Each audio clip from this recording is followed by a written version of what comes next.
প্রাচীরের পাশ ঘেঁষে দাঁড়িয়ে থাকা আম গাছের ডালটা মটমট শব্দে ভেঙে পড়ল টিনের চালে। নির্জন নিশীথে এই একটা শব্দই চারিদিকে সৃষ্টি করলো এক ভুতুড়ে পরিবেশ। সেই শব্দে কাঁচা ঘুমটা ভেঙে গেল প্রৌঢ় চৌকিদার জিন্নাত আলীর। জানালার কপাট খুলে তিনি আশেপাশে তাকালেন। প্রচণ্ড গরমে চারিদিকে বেহাল অবস্থা। কোথাও সামান্য বাতাসটুকু বইছে না। তখনই লাফানোর আওয়াজ হলো। মচমচে শুকনো পাতাগুলো ঝনঝন করে বেজে উঠল। অজানা শঙ্কায় বৃদ্ধর বুক কাঁপল বোধ হয়। দেয়ালে হেলান দেওয়া কোচটা হাতে তুলে নিয়ে শব্দহীন পায়ে হেঁটে কাঠের দরজা খুলে বেরিয়ে এলেন বাইরে।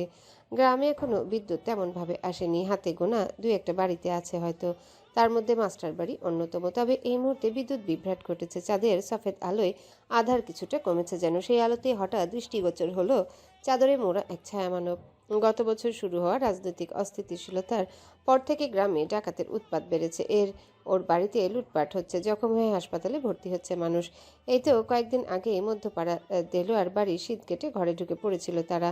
বেড়াতে আসা মেয়ে জামাইয়ের পিঠে কোপ বসিয়ে সোনা গহনা নিয়ে শেষ মুহূর্তে পালিয়ে বেঁচেছে। ছায়ামানবকে দেখে সেই আশঙ্কায় করলেন বৃদ্ধ। কোচটা নিয়ে তেড়ে যেতে যেতে গলা ফাটিয়ে চিৎকার করলেন, ডাকাত পড়ছে! কে কোথায় আছোস? বাড়ির ডাকাত পড়ছে! ছায়ামানব চমকে পিছনে ফিরে তাকালো। ততক্ষণে বৃদ্ধ চলে এসেছে তার নিকটে। কিছু বুঝে ওঠার পূর্বেই হাতে বসিয়ে দিয়েছে ধারালো কোচ। চাপা ব্যথাতুর চিৎকার ভেসে এলো। বৃদ্ধকে ঠেলে মাটিতে ফেলে দিয়ে ক্ষতস্থান চেপে ধরে পালানোর সহজ পথ বৃদ্ধকে ঠেলে মাটিতে ফেলে দিয়ে ক্ষতস্থান চেপে ধরে পালানোর সহজ পথ খুঁজতে লাগলো। রজনীর মধ্যভাগ কারো চিৎকারে মুখরিত হয়ে উঠল চারিপাশ। ধানের কাজ শেষ করে সবে ঘুমিয়েছিল মাস্টার বাড়ির সদস্যরা। চৌকিদারের হাঁকডাকে কাঁচা ঘুমটা ভেঙে গেল সকলের। বাড়ির পুরুষেরা সজাগ হয়ে যে যা পারল তাই অস্ত্র হিসেবে তুলে নিল হাতে। জিন্নাত আলী তার দুর্বল বয়স্ক শরীর নিয়ে আর উঠে দাঁড়াতে পারলেন না। মাটিতে বসেই এক নাগাড়ে করে গেলেন চিৎকার। ডাকাত ধরেই যেন আজ নিস্তার মিলবে তার। অন্ধকার বিলীন হয়ে আলো জ্বলে উঠল বাড়ি জুড়ে। বিদ্যুৎ চলে এসেছে, তাও সঠিক সময়। সদর দরজা খুলে চারিদিকে ঘেরাও করে ফেলল পুরুষেরা। পালানোর আর কোনো পথ নেই। কালো চাদরে মোড়া বিশাল দেহি লোকটা ফের প্রাচীর টপকে দৌড়ানোর জন্য স্থির হতে পেছন থেকে কেউ দুহাত প্রসারিত করে তাকে শক্ত করে চেপে ধরল। চিৎকার করে বলে উঠল, পাইছি আব্বা, পাইছি, মাতারির পোলারে পাইছি। সবাই দৌড়ে এলো সেখানে। আকবর মিয়া নিজে শখের ইয়ারগানটা লোকটার দিকে তাক করে দাঁড়িয়ে ধমকালেন, শালার ঘরে শালা, আমার বাড়িতে ডাকাতি করতে আইসোস? কত বড় সাহস! এই সুজন, এরে আগে গাছের লগে শক্ত কইরা বাইন্দা ফেল। ওই মাসুম, মুখ খোলোর, চাঁদ মুখখানা দেখি। দাদার আদেশে কালো চাদরটা টেনে মুখ থেকে সরিয়ে দিল মাসুম। ঢেকে রাখা মুখমণ্ডল উন্মুক্ত হতেই আরো এক দফা চমকে উঠল সকলে। কাশেম আলী বিস্ময় ভরা কণ্ঠে বললেন, সাগো পোলানা এইটা? ইয়ারগান নামিয়ে ভালো করে মুখের দিকে তাকালেন আকবর মিয়া। ভ্রু দুখানা কুচকে নিলেন। ধমক দিয়ে বললেন, এই, তুই পারবেস না? শেষমেশ শাহ বংশেরা পোলা দিয়া রাত বিরাইতে ডাকাতি শুরু করছে। পারভেজের চোখে মুখে লজ্জা আর ভয়। ফর্সা মুখখানা দরদর করে ঘামছে। দুদিকে মাথা নাড়িয়ে আকুল কণ্ঠে বলল, আমি ডাকাত না, ডাকাতি করতে আসি নাই। বিশ্বাস করেন দাদা, একটু ভুল বোঝাবুঝি হয়েছে। চৌকিদার জিন্নাত আলী চেঁচিয়ে উঠলেন, মিশা কথা কইলে মুখ ভাইঙ্গা দিমু। আম গাছ বাইয়া ভিতরে আইসস কেন তাইলে? আমি নিজ চোখে দেখছি তুই এই বাড়ির ভিতরে যাওয়ার পায়তারা করতেছিলি। আমার আওয়াজ শুন না দূর মারছস। প্রত্যুত্তরে কিছু বলতে পারল না পারভেজ। অজানা ভয়ে ভীত হলো মন। রুহুলকে ঠায় দাঁড়িয়ে থাকতে দেখে সুজন এগিয়ে এসে জলপাই গাছটার সাথে মোটা দড়ি দিয়ে বেঁধে ফেলল ছেলেটাকে। আর কিছু মুহূর্ত পর ফজরের আজান হবে। এরপর সকাল হতে আর বেশি দেরি নেই। কাশেম আলী পিতার উদ্দেশ্যে কঠিন গলায় বললেন, অনেক লাফাচ্ছিস ষাঁড় বংশরা। এইবার তবু সব জারিজুড়ি কেমন ধস বেগামের মাঝে খালাস কইরা দি। তা আমেন শুধু চাইয়া চাইয়া দেখেন আব্বা, সকালটা একবার হইতে দেন। বাড়ির নারীরা ঘরের বাইরে বের হওয়ার সাহস পেল না। বারান্দার ভেতর থেকে উকিঝুঁকি মেরে বাইরে ঘটমান দৃশ্য যতটুকু পারল দেখল। তাদের মধ্যে থেকে এক কিশোরীর চোখ যেন ঘোলাটে হয়ে উঠল। বুকের ওড়নাটা শক্ত করে চেপে ধরে ছুটে গিয়ে খিল আটকালো ঘরের দরজায়। গ্রামের খ্যাতিমান পরিবারগুলোর মধ্যে মাস্টার বাড়ি সুপরিচিত। একতলা বাড়িটির আধা খাওয়া চাঁদের মতো গোলাকার। পারভেজ শাহকে সে একতলা বিশিষ্ট ইটের পাকা বাড়িটার সামনের জলপাই গাছটিতে বেঁধে রাখা হলো। বসানো হলো তার সামনে পাহারা। এখন সকাল হওয়ার জন্য অপেক্ষা, শুধু গ্রীষ্মের ভোর আসে খুব দ্রুত। ভ্যাবসা গরমে পাখিরাও জেগে ওঠে খুব দ্রুত। গলায় সুর তুলে আকাশে ডানা ঝাপটে উঠতে উঠতে ধরনী মানুষদেরও জাগিয়ে তোলে দায়িত্ব সহকারে। সকাল 9টার দিকে মাসুম আর রুহুল দুই ভাই মিলে পারভেজকে নিয়ে গেল পুবপাড়ার বটতলায়। গ্রামে ঘটিত যে কোনো সালিশ পূর্বপুরুষের আমল থেকে এখানেই হয়ে আসছে, সেই নিয়ম এখনো অব্যাহত, কখনো খণ্ডন করেনি কেউ। ঘটনাটা চারিদিকে ছড়াতে বেশি একটা সময় লাগলো না। শাহবাড়িতে এ খবরটা পৌঁছাতেই লাঠি নিয়ে ছুটে এলো জোয়ান মর্দরা। বাড়ির এ ছেলেকে এভাবে বাধা অবস্থাতে দেখতে রাগে ক্ষোভে জ্বলে উঠল পারভেজের চাচাতো ভাইয়েরা। মাস্টার বাড়ির সমস্ত ছেলেরাও চলে এলো বাপ চাচাদের ঢাল হয়ে। শুরু হলো বড়সড় ঝগড়া। গ্রামের মানুষদের কারণে হাতাহাতিটা শেষমেশ হলো না। সাল 1996, চৈত্রের শেষ দুপুর। সোনাঝরা রোদের আলোয় পাকা ধানের শীষগুলো যেন সোনালি রেশম চাদরে মোড়ানো। বনখড়িয়া গ্রামের পশ্চিম পাড়ায় কপালে ও কোমরে গামছা বেঁধে কাস্তে হাতে ধান কাটতে ব্যস্ত মজুরের দল। ক্লান্ত দুপুরের হালকা বাতাসে ভেসে বেড়াচ্ছে পাকা ধানের সোদা গন্ধ। সেই গন্ধ সরাসরি নাসারন্ধে প্রবেশ করে ভুলিয়ে দেয় মন খারাপের তত্ত্ব। ধান কাটার ছন্দে গোছার মর্মর শব্দ পেরিয়ে হঠাৎ দল থেকে উঁচু স্বরে ভেসে আসে গান। মাঠের নীরবতা ভেঙে বাকিরাও সেই কণ্ঠের সঙ্গে কণ্ঠ মিলিয়ে সুর তোলে। গানের ফাঁকে গানের ফাঁকে কাস্তে থামিয়ে মুছে নেয় কপালে লেপটে থাকা ঘাম। কেউ বা উত্তপ্ত আকাশ পানে তাকিয়ে দেখে উঠতে থাকা ক্ষুধার্ত চিলের ডানা ঝাপটানো। মাটির উঁচু ঢিবিতে ঘাসের উপর পা ছড়িয়ে বসে থাকা তরুণ উঠে দাঁড়ায়। পরনের লুঙ্গি হাঁটু পর্যন্ত উঁচু করে কোমরে গিট বেঁধে আরেকটা কাস্তে হাতে নেমে পড়ে বাকিদের সাথে ধান কাটতে। রোদে পোড়া শক্তপোক্ত দেহে খেটে খাওয়ার লক্ষণ সুস্পষ্ট। বাকিদের সাথে আউশ করে সেও গলায় সুর তুলে গান ধরে। গাইতে গাইতে হাতটাও বোধহয় কেটে গেল খানিকটা। ক্ষতস্থান থেকে বেরিয়ে এলো তরল তাজা রক্ত, অথচ সেদিকে কোনো ভ্রুক্ষেপ নেই তার। সবার সঙ্গে তাল মিলিয়ে আনন্দে মেতে উঠেছে সে। নাজির ভাইজান, নাজির ভাইজান। হাত ছেড়ে ডাকতে ডাকতে দৌড়ে এলো মিল্টন। হাত আর গান দুটোই থেমে গেল। নাজির পেছনে ফিরে ব্যঙ্গ করে জিজ্ঞাসা করলো, সারাদিন কইছিলি গোলামের পুত? মিল্টন দাঁত দিয়ে জিভ কেটে মাথায় হাত রাখলো। হাঁপাতে হাঁপাতে বলল, বিশাল সর্বনাশ হয়ে গেছে ভাইজান, পারভেজ ধরা খাইছে। কেমনে খাইছে? চুরি করতে গেছিলে নাকি? নির্লিপ্ত ভঙ্গিতে জিজ্ঞাসা করলো। মাস্টার বাড়িতে মাঝরাইতে ধরা খাইছে। ভেন্না বেলাতে তরে বটগাছের লগে বাঁধা রাখছে, অপবাদ দিছে ডাকাতির। জটিল বিষয়। পুনরায় সে মনোযোগ দিল ধান কাটায়। মিল্টন আর কিছু বলার সাহস পেল না। উসকুস করতে করতে ঠায় দাঁড়িয়ে রইল সেখানে। বেশ কিছুক্ষণ পর দুই হাতে বিশাল বড় বড় দুটো ডেকচি নিয়ে হাজির হলেন কলিমের মা। ঘাসের উপর গামছা বিছিয়ে তার উপর ডেকচি দুটো রেখে একে একে বের করলেন খাবারগুলো। তার পেছনে জগ হাতে দাঁড়িয়ে আছে কলিম। হাঁক ছেড়ে এসে ডাকলো, খাইতে আয়েন আপনারা। কাজ করতে করতে সকলে ক্লান্ত এবং ভীষণ ক্ষুধার্ত। খাওয়ার জন্য ডাক পড়তেই কাজ থামিয়ে নিচু জমি থেকে উপরে উঠে এলো সকলে। কপাল ও কোমর থেকে গামছা খুলে মাটিতে বিছিয়ে হাত মুখ ধুয়ে বসে পড়লো খেতে। নাজির শাহ তাদের সাথে বসলো সেখানে। ভ্রুকুচকে বলল, কলাপাতা লইয়া এত বল্টু? আদেশ পেয়ে সঙ্গে সঙ্গে ওপাশের আয়েল ধরে দৌড় দিল মিল্টন। কলিমের মা হেরে গলায় বললেন, এনে খাবি নাকি? বড় ভাবি তো তোরে বাড়ির যাইতে কইছে।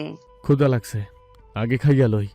কারো কথা শোনার নয়। নাজির শাহ সরিষার বাগার দিয়ে রান্না করা লাউ, সজনে ডাঁটার ডাল, আলু ভাজি দিয়ে কাঁচামরিচ চিবোতে চিবোতে এক গামলা ভাত কলা পাতায় নিয়ে খেয়ে তৃপ্তির ঢেকুর তুলে উঠে দাঁড়ালো সে। আমি না আসা পর্যন্ত লতিফরে ইয়া গিয়া বইয়া থাকতে ক। কলিমের উদ্দেশ্যে কথাটা বলে মিল্টনকে নিয়ে বাড়ির পথে হাঁটা ধরল সে। বাড়ির পেছনের বিশাল খলায় বাকি মজুররা আটি থেকে ধান ছাড়ানোর কাজে ব্যস্ত। গৃহস্থ নারীরা গোসল সেরে নামাজ পড়ে বাড়ির খোলা বারান্দায় খেজুর পাতা তৈরি মাদুরে খেতে বসেছে। নাজিরকে দেখে মুখের খাবার গিলে বিচলিত কণ্ঠে বড় চাচি ফরিদা বলে উঠলেন, এখন তোর বাড়িতে ফেরার সময় হয়েছে?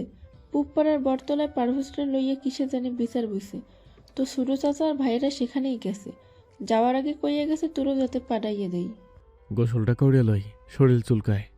এবারও তার গাছাড়া উত্তর। ছোট চাচি মর্জিনা চোখ মুখ কুচকে বিড়বিড় করলেন, এক্কেবারেই খাউড়া হইছে, কেউ কোনো কথাই শুনে না, যা ইচ্ছা কইরা বেড়ায়। ভাইটাও হইছে হের মতোই, মায় তো সইলা গিয়া বাসছে। নাজির শাহর কান পর্যন্ত সেই কথা পৌঁছেছে কিনা ঠিক বোঝা গেল না। গুনগুন করতে করতে গামছা নিয়ে এসে চলল কলপার। বনখড়িয়া গ্রামে সব সালিশ পুবপাড়ার বটতলাতেই বসে। পারিবারিক কলহ বা কম গুরুত্বপূর্ণ কিছু হলে সালিশের রায় দেয় মেম্বার হেলাল এবং মাতব্বর আফাজউদ্দিন। আর বেশি গুরুত্বপূর্ণ কিছু হলে আসেন চেয়ারম্যান আতাউর রহমান।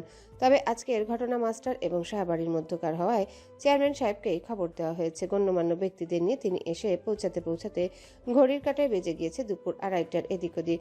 ততক্ষণে গ্রামের মানুষেরা সেখানে ভিড় জমিয়েছে তামাশা দেখার জন্য। আতাউর রহমান এসে কেদারায় আরাম করে বসলেন। তার আপ্যায়নে গ্রামের চটকদার মতিন গাছ থেকে আগেই পেরে রাখা ডাবটা কেটে ধরিয়ে দিলেন হাতে। তখনই এই বড় পুত্র সামিউলকে নিয়ে হন্তদন্ত হয়ে হাজির হলেন আমিরুল শাহ। এসেই সর্বপ্রথম নজর গেল গাছে বেঁধে রাখা পুত্রের দিকে। তাগড়া জোয়ান ছেলেটা ঝিমোচ্ছে। ক্ষতস্থানে বাঁধা গামছার উপর দিয়ে শুকিয়ে আছে তাজা রক্ত।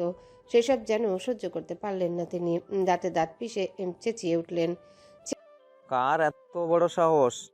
কে আমার পোড়ারে বাইন্দা রাখছে এমনে যে একটু গ্রামের বাইরে গেছি সেই সাহস বাইরা গেছে?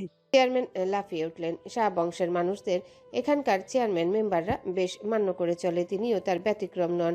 তার বাবা যখন ইউনিয়নের চেয়ারম্যান ছিলেন তখন আমিরুল শাহর সঙ্গে বেশ খাতির ছিল। চেয়ারম্যান হতেও নাকি অন্যের সাহায্য করেছিলেন এই লোক। তিনিও অবশ্য কিছুটা সাহায্য পেয়েছিলেন, তাই মন রাখতে ভ্রুকুচকে বললেন, সত্যি তো, এমন সুন্দর পোলাডারে বাইন্ধা রাখছে কেন? আই মকবুল, দড়ি খুইলা দে। আদেশটা মকবুলকে দিলেও সে খাওয়ার পূর্বে দ্রুত গিয়ে দড়ি খুলে দিল সামিউল। কাশেম আলী কর্কশ কণ্ঠে বললেন, রাত বিরাতে পোলার ডাকাতি করতে গিয়া ধরা খায় আর বাপে বুক উঁচা কইরা বিচার সভায় আহে। এরে কয় চোরের মায়ের, নানা চোরের বাপের বড় গলা। বাবার কথায় হেসে উঠল মাসুমার তালেব। রুহুল সায় দিয়ে মাথা নাড়িয়ে বলল, এগো থেকে সরম আশা করে লাভ আছে চাচা, তাড়াতাড়ি বিচার শুরু করতে কও, মেলা কাম পইরা আছে। আকবর মিয়া চেয়ারম্যানের সোজাসুজি একটা কেদারায় গম্ভীর হয়ে বসে আছেন। আশেপাশে চলমান কথায় টু শব্দটি করছেন না। বৃদ্ধর পিতা এই গ্রামেরই প্রাথমিক বিদ্যালয়ের প্রধান শিক্ষক ছিল, যা ইউনিয়নের মধ্যে একমাত্র সরকারি প্রাথমিক বিদ্যালয়। সেখান থেকে সবাই তাদের বাড়িটিকে মাস্টার বাড়ি হিসেবেই চিনে জানে এবং মান্য করে। তিনি এবার মুখ খুলে চেয়ারম্যানের উদ্দেশ্যে বললেন, বিচার শুরু করো আতাউর। প্রমাণ হিসেবে জিন্নত ভাই আছে, সে স্বচক্ষে সব দেখছে। এখনো তার কোষে রক্ত শুকাইয়া আছে। মিছা কথা কইয়া তো আর আমগো লাভ নাই। আশা করি তুমি নিরপেক্ষ বিচারটাই করবা। আতাউর রহমান ঘন ঘন মাথা নাড়িয়ে আর চোখে চেয়ে দেখলেন আমিরুল শাহকে। তার পেছনে দাঁড়িয়ে রাগে গজগজ করছে নিজের বড় ছেলে আর ছোট ভাইয়ের ছেলেরা। পাশে বসা ছোট ভাই মমিনুল শাহ। ভাইয়ের উপস্থিতিতে সে আপাতত মৌন। সালিশ বৈঠক যথাসময়ে শুরু হলো। বটগাছের পাশে ইট দিয়ে বাঁধানো বসার স্থানটিতে কুজো হয়ে বসে আছে পারভেজ। কারো দিকে মুখ তুলে তাকানো সাহসটুকু তার নেই। মাতব্বর আফাজ উদ্দিন একে একে সমস্ত ঘটনা জিন্নাত আলীকে জিজ্ঞাসাবাদ করে সবার সামনে বের করে আনলেন। আতাউর রহমান এবার বড় বিপদে পড়ে গেলেন। কি রায় দিবেন বুঝে উঠতে পারছেন না। নিয়ম অনুযায়ী তো ছেলেটার মুখে চুনকালিমাকে পুরো গ্রাম ঘোরানো উচিত, নয়তো করা উচিত জরিমানা ধার্য করে কয়েকদিনের জন্য গ্রাম থেকে নির্বাসিত। তবে এসব করলে আবার মহা ঝামেলা। তার এত সব ভাবনার মধ্যে সেখানে এসে হাজির হলো নাজির শাহ।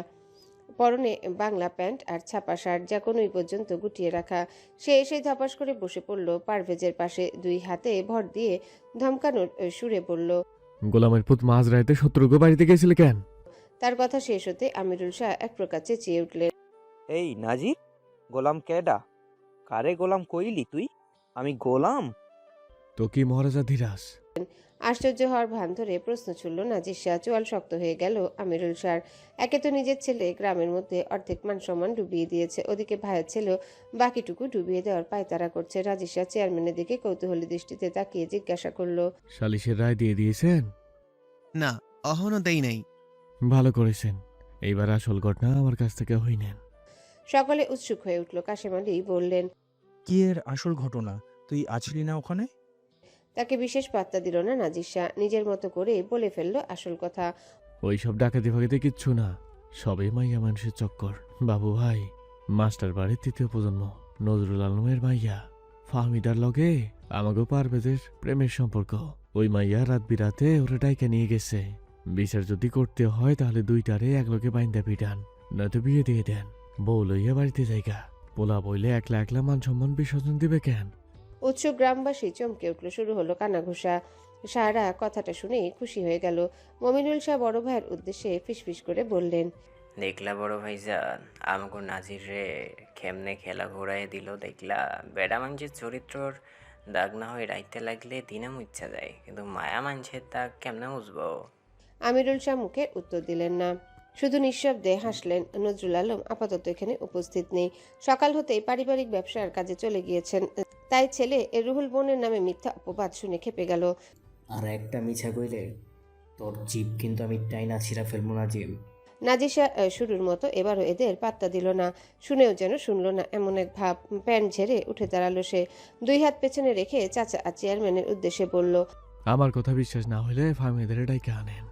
কি ডাকাইটা কইতে কোন? পারভেজের লগে ওর কোনো সম্পর্ক নাই। আমি গেলাম, ধানের বহুত কাম পইরা আছে। শালি শেষ করে পারভেজের লইয়া সদর হাসপাতালে যাইয়েন। এক রাতে বেচারার কি অবস্থা করেছে কাল নাকেরা। তারপর গুনগুন করতে করতে সেখান থেকে চলে এলো নাজিশা। কে কি ভাবলো বলল তাতে যেন কোনো আগ্রহ নেই, তার আগ্রহ শুধু নিজেকে নিয়ে। মিল্টনও তার পিছু পিছু হাঁটছে, কিছু কিছু জিজ্ঞেস করার জন্য উসখুস করছে মন। নাজিশা হাঁটতে হাঁটতে জিজ্ঞাসা করলো, মিল্টন পেটের ভেতরের কৌতূহল আর কথা আটকে না রেখা কইয়া ফেল বল্টু।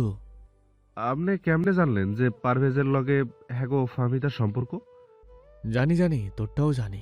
ভরকে গেল, আমতা আমতা করে বলল, কি জানেন? কমুনা কন্যা ভাইজান। নাজিশা হাসলো, শেষ বাজাতে লাগলো। বটতলা থেকে বাড়িতে যাওয়ার জন্য মধ্যপাড়ার ছোট্ট মাঠটি পেরোনোর সময় দৃষ্টিগোচর হলো খেলতে থাকা ছেলে মেয়েদের। হঠাৎ করে সেখান থেকে ভেসে এলো এক বিদ্রুপপূর্ণ ছড়া, নাজির ভুইয়া পাদ্দেই কহিয়া। পশ্চিম আকাশে কমলা রঙের ছড়াছড়ি। সূর্যাস্তের সময় হয়ে এসেছে, সেই আয়োজনে ব্যস্ত প্রকৃতি। সাদা বকগুলো রাশি রাশি মেঘের মতো দলবদ্ধ হয়ে ডানা ঝাপটে উড়ে ঘরে ফিরছে। যেতে যেতে জমিনে ফেলে যাচ্ছে ছন্দময় শব্দ, ডানা ঝাপটানোর প্রতিধ্বনি। শাহবাড়ির পেছনে ধানের কাজের জন্য বরাদ্দ জমিটি খলা নামে পরিচিত। দুপুরের কেটে আনা ধানগুলো আটি ধরে ধরে মাড়াইয়ের কাজে ব্যস্ত মজুরের দল। বটতলা থেকে ফিরে এতক্ষণ ধরে সেসবেরই তত্ত্বাবধান করছিল নাজিশা। বসে থাকতে থাকে হঠাৎ পেটে টান পড়ল যেন, বাড়ির ভেতর হাঁটা ধরল, উঁচু কণ্ঠে বলল, আমি ভিতর থেকে ঘুরে আসি, তুই এখানে থাক বল্টু। মিল্টন নীরব সায় জানালো। কদবেল গাছের নিচে বসে রইল চুপচাপ। বয়স তার 21-এর গণ্ডিতে পড়েছে সবে। তাগড়া যুবক ছেলে, নাজিরের থেকে হবে বছর পাঁচেকের ছোট হয়তো। একই এলাকায় বাড়ি, বাবা নেই, মায়েরও ওর বাড়িতে কাজ করে যা পায় ওর বাড়িতে কাজ করে যা পায় তা দিয়ে এতকাল সংসার চলেছে। ভাই বোন তারা 7 জন। তবুও ছেলেটা নাজিরের ভীষণ নেওটা। ভোরের আলো ফোটাতে না ফুটতেই এসে হাজির হয় শাহবাড়িতে, তারপর সারাদিন সেখানেই থাকে। গোসল খাওয়া সব বিনামূল্যে, দিন শেষে অবশ্য মজুরিও পায়। নিতে না চাইলেও নাজির জোর করেই দেয়। ভীষণ কাজের কিনা, যখন যা বলে তাই করে। নাজির ইচ্ছে করেই করায়।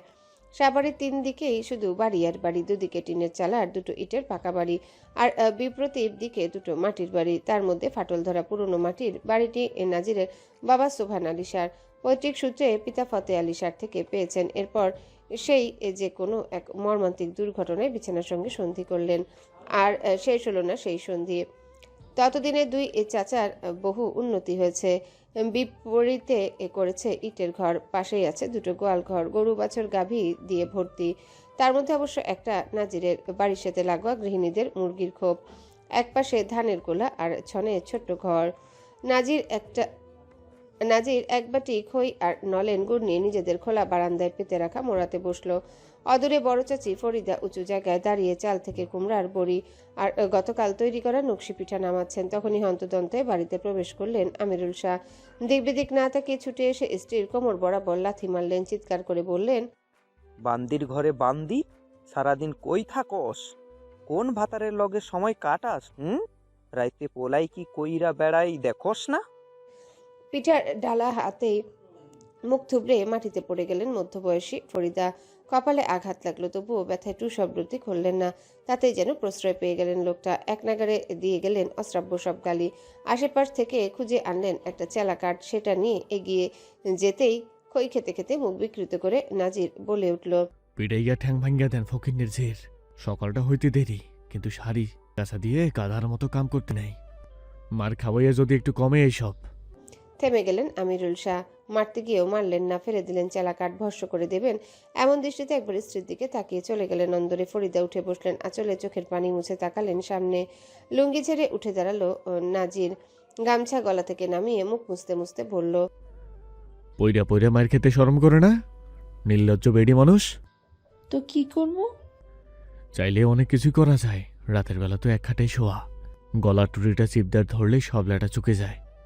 ভেতর থেকে চিৎকার দিলেন আমিরুল শাহ। নাজির, যদি আসি তাহলে তোরটাই কিন্তু চিপ দিয়া ধরমু। আর আমি বুঝি বইয়া থাকবো? হাত ভাঙ্গা গলায় ঝুলিয়ে দিব। আমিরুল শাহ কিছু বললেন না, রাগে ফুঁসছেন তিনি। বিচার কার্য শেষ হতে সামিউলকে নিয়ে হাসপাতালে ভর্তি করে রেখে এসেছেন পারভেজকে। গ্রামে ছিছি পড়ে গিয়েছে এই কাণ্ডে। অর্জিত মান সম্মান যেন স্বল্প সময়ে খোয়া গেছে। নাজির উকি দিল ঘরে, জিজ্ঞাসা করলো, সামান্য হাতেই তো কাটছে, তার লইকে হাসপাতালে ভর্তি কইরা রাইখে আসতে হবে কেন? আজকের রাতটা থাকুক, শরীর দুর্বল, স্লাইন দিচ্ছে ডাক্তার। নাজির আর কিছু বলল না। চলে আসার জন্য পা বাড়াতে শান্ত কণ্ঠে পিছু ডাকলেন আমিরুল শাহ। শোন নাজির, কন? আচ্ছা, এই মাস্টার বাড়ির মাইয়ার লগে পারভেজের সম্পর্ক আছে? সম্ভবত। সম্ভবত? হ, নিশ্চিত জানি না। অনেকবার একলগে দুইটারই দেখেছি, তাই ওই পরিস্থিতি থেকে বাঁচানোর লাগে তখন কথাটা কওয়া ছাড়া আর কোনো উপায় ছিল না। আচ্ছা, প্রসঙ্গ বদলালেন আমিরুল শাহ, জিজ্ঞাসা করলেন, ধানের কাম কত দূর? সব টাকা শেষ? আমার পশ্চিম পাড়ার ক্ষেতটা আজ দুপুরে কাটা শেষ করিস। এখন মারাই চলতেছে, বেলায় এটা 1 সপ্তাহ পর কাটতে হইব। মনে হয় আর একটু পাকবো। বাকিগুলোর খবর মমিন চাচা আর সালাউদ্দিন ভাই জানে। কয় মন হইছে? এখনো মাপি নাই, তবে ধরা যায় 15-16 মনের উপরে হইব, বেশিও হইবার পারে। আলহামদুলিল্লাহ। নাজির চুপ রইল কিছুক্ষণ, তারপর কঠিন স্বরে বলল, বয়স তো কম হইল না, পোলাপাইনও আছে, নাতি নাতিনিও আছে, তারপরও বউ পিটান কেন? এইসব যেন আর না দেখি। বড় গো মতো কথা কবি না। বয়স কত তোর? কি বুঝস সংসারের বিষয়ে? মাইয়া মানুষ হইল কাল নাগিন, এগো লাগাইয়া সংসারের অশান্তি হয়, সম্পর্ক নষ্ট হয়। জীবনেও এইসব নাগিনের চক্করে পড়বি না। একলা থাকবি, তবুও অশান্তির দরকার নেই। জীবন জাহান্নাম বানাইয়া ছাড়বো। আমার জীবন আবার কে জাহান্নাম বানাইলো? আমি তো ফুরফুরাই দেখতেছি। জলজান্ত প্রমাণ তোর মা। দেখোস না তোর বাপের অবস্থা? একজনের লাইগায় সবাইকে খারাপ বানা উচিত না। সবাই যদি খারাপ হইতো তাহলে দুনিয়া চলতো না। তপ্ত শ্বাস ফেলে কেদারায় হেলান দিয়ে চোখ বুঝলেন তিনি। উত্তরের অপেক্ষা না করে বাড়ির পাশের খলায় পুনরায় চলে এলো নাজির। আটি বেঁধে রাখা ধানের উপর বসলো, মিল্টনের কাঁধে চাপড় মেরে বলল, রাতে ঘাটে যাবো ইলিশ কিনতে, আব্বার ইলিশ অনেক পছন্দ, আইয়া পড়িস। মিল্টন মাথা নাড়িয়ে সায় দেয়। মাস্টার বাড়ির অন্দরে গোল মিটিং বসেছে। আকবর মিয়া আর নজরুল আলম বাদে সকলের মুখশ্রীতে ভর করেছে গাম্ভীর্য। আকবর মিয়ার 2 পুত্র 3 কন্যা, নজরুল, তমিজা, আবেদা, কাশেম, সরলা। পিতার মতোই নজরুলেরও 2 পুত্র 3 কন্যা, সুজন, রেশমা, কাজল, রুহুল আর ফাহমিদা। রেশমা কাজল দুজনে বিবাহিতা, তাই তারা থাকে শ্বশুরবাড়ি। বোনদের মতো সুজনও বিবাহিত। 6 আর 4 বছরে 2 ছেলে মেয়ে আছে। কাশেম বাবার 2য় পুত্র, তার আবার ছেলে মেয়ে সংখ্যা 3 জন। তালেব আর মাসুম তারই ছেলে। মেয়ে অবশ্য বাড়িতে থাকে না, নানার বাড়িতে থেকেই পড়াশোনা করে। এই তো গত বছরই ধুমধাম করে বড় ছেলের বউ এনেছেন বাড়িতে। স্ত্রী, সন্তান, নাতি পুতি নিয়ে ভরা সংসার আকবর মিয়ার। নজরুল আলমের স্ত্রী দিলারা বেগম মেয়ে ফাহমিদাকে নিয়ে উপস্থিত হলো বসার ঘরে। ঘোমটা টেনে মাথা নিচু করে সালাম দিলেন শ্বশুরকে। আকবর মিয়া সেদিকে না তাকিয়ে জবাব দিলেন সালামের। ফাহমিদা নতমস্তকে দাঁড়িয়ে আছে মায়ের পাশে। বুকের ভেতর থরথর করে কাঁপছে আসন্ন কোনো ঝড়ের শঙ্কায়। চোরা চোখে একবার সামনে জোট বেঁধে বসে থাকা বাপ চাচা আর ভাইদের দিকে তাকালো। একমাত্র ভরসা যেন এখন দাদা। তার মধ্যে কাশেম চেঁচালেন, গেরাম ভরা মানুষের সামনে আমাগো মান সম্মান আঘাত লাগছে। এই শিক্ষা দীক্ষা দিছি তোরে? নাম করা বাড়ির মাইয়া হইয়া শত্রুগো লগে আকাম করো? ভয়ে দেহটাও দোলাচল খেয়ে গেল। ফাহমিদা শক্ত করে টেনে ধরল মায়ের আঁচল। আকবর মিয়া নজর এড়ালো না তা। অসন্তুষ্ট কণ্ঠে বললেন, আহা কাশেম, কইছি না বাড়ির মাইয়া বউগো লগে কখনো উঁচু গলায় কথা কবি না। কিন্তু আব্বা। চুপ থাক। মানুষের কথায় নিজের বাড়ির মাইয়াগো কেন অবিশ্বাস করবি? আমি কথা কইতাছি ওর লগে। বৃদ্ধ এখনো এই বাড়ির কর্তা। বাড়ির প্রত্যেকটা মানুষ থেকে শুরু করে পোষা বিড়াল পর্যন্ত ওনার কথা মান্য করে চলে। তাই কাশেম আলী চুপ হয়ে গেলেন। আকবর মিয়ার কণ্ঠে এবার নমনীয়তা ঝরে পড়ল। নাতনির উদ্দেশ্যে স্নেহভরা কণ্ঠে বললেন, যা জিজ্ঞাসা করমু তার সঠিক উত্তর দিবা, ঠিক আছে? আচ্ছা দাদাজান। আমিরুল শাহর ছেলে পারভেজ গত রাতেই কেন আইছিল? আমি জানি না। আজ সালিশে তোমার নামে অপবাদ উঠেছে, তোমার নাকি পারভেজের লগে প্রেমের সম্পর্ক। এটা মিথ্যা দাদাজান। তাহলে সত্যটা কি? উত্তর দেওয়ার জন্য কিছুটা সময় নিল ফাহমিদা। মিনমিনে অথচ দৃঢ় কণ্ঠে বলল, তার প্রতিবেশী চাচাতো বোন আমার সহপাঠী, তার হাত দিয়ে অনেকবার প্রেমপত্র পাঠিয়েছিল, কিন্তু আমি কখনো সেসবের জবাব দিইনি। মাঝে মধ্যে স্কুল ছুটি হলে বটতলা পর্যন্ত পিছু পিছু আসতো, এতটুকুই। এসব তুমি কাউরে জানাও নাই কেন? কখনো সামনে এসে কিছু বলেনি, বিরক্ত করেনি, তাই তেমন গুরুত্ব দেইনি। তবে আম্মা সব জানে। সন্তুষ্ট হলেন আকবর মিয়া। শুরু থেকেই নাতনির প্রতি ওনার বিশ্বাস ছিল। বাড়ির ছেলেমেয়েরা আর যাই হোক পরিবারের সম্মান নষ্ট হবে এমন কাজ করতে পারে না। এবার বড় পুত্রবধূর দিকে তাকাতেই দিলারা বেগম গড়গড় করে বলে দিলেন সত্য। আমি কইতে নিষেধ করছিলাম আব্বা, অযথা ঝামেলার কি দরকার। তবে এও কইছিলাম, যদি সরাসরি কথা কনের চেষ্টা করে তাইলে সোজা আইসা আমারে কবি, আমি তোর বাপরে জানামু। মাথা নাড়ালেন আকবর মিয়া। ছেলেদের উদ্দেশ্যে বললেন, কইছিলাম না, সত্যটা না যাই না কখনো কারো সম্পর্কে বিরূপ ধারণা মনে রাখবি না। কাশেম আলী মাথা নিচু করলেন লজ্জায়। রুহুল দাঁতে দাঁত পিষে ক্ষুব্ধ স্বরে বলল, সব দোষ ওই নাজিরের। হারামজাদারে খেতে ফালায়া কয়েক ঘা দিতে পারলে শান্তি পাইতাম। কয়েকদিন ধইরা অনেক বেশি লাফালাফি করতেছে। হুম, ঝামেলা করিস না। কাল বছরের প্রথম দিন, মনে যা রাগ ক্ষোভ আছে সব দুইয়া মুইসা সাফ হইয়া যাক। হাটে যা, বাজার কইরা আন। এবারও দাদার কথা মেনে নিল নাতিরা। দিলারা স্বামীর ইশারা লক্ষ্য করে মেয়েকে নিয়ে চলে গেলেন ঘরে। বৈশাখের প্রথম সকাল, বাংলা 1403 বঙ্গাব্দ। ভোরের আলো তখন পূব দিগন্তে কেবল ছড়াতে শুরু করেছে। চারিদিকে নেই কোনো শীতল বাতাসের অস্তিত্ব, বরং ভর করেছে তীব্র তাপদাহ। বাড়ির উঠোন ধুলোমুক্ত। ভোরের আলো তখন পূব দিগন্তে কেবল ছড়াতে শুরু করেছে। চারদিকে নেই কোনো শীতল বাতাসের অস্তিত্ব, বরং ভর করেছে তীব্র তাপদাহ। বাড়ির উঠোন ধুলোমুক্ত। ভোর হওয়ার আগেই গৃহিণীরা সেরে ফেলেছে পরিষ্কার পরিচ্ছন্নতার কাজ। রান্নাঘরে মাটির চুলায় ভাজা হচ্ছে ইলিশ মাছ, পোড়ানো হচ্ছে শুকনো মরিচ। চারিদিকে ছড়িয়ে পড়েছে ভাজা ইলিশের ঘ্রাণ। পাশের শান বাঁধানো পুকুর ঘাটে ডুব দিয়ে গায়ে গামছা জড়িয়ে বাড়ি ফিরল নাজির। মর্জিনা পেছন থেকে ডাক দিলেন, আইজাম গো ঘরে খাবি, তোর চাচাই বড় ইলিশ মাছ আনছে ঘাট থেকে। চুল ঝেড়ে গামছা রোদে মেলে দিল নাজির। প্রতি উত্তরে বলল, আমিও আনছি, বড় চাচির আনছে। মুখ বাঁকালেন মর্জিনা। হাতের ঝাঁটা ছুঁড়ে মারলেন মুরগির খোপের সামনে। বললেন, খালি বড় চাষি আর বড় চাষি, আমরা তো রানতে পারি না। বানের জলে ভাইসা আইছি, ওই মহিলাই মাথা খাইতেছে। কথা না পারিয়ে নিজ কক্ষে প্রবেশ করলো সে। আসার পথে কিনে আনা আকাশি রঙের নতুন ফতুয়া আর কালো রঙের বাংলা প্যান্ট পরিধান করে চলে এলো বাবার ঘরে। সুবহান আলী শাহ টানটান হয়ে শুয়ে আছেন বিছানায়।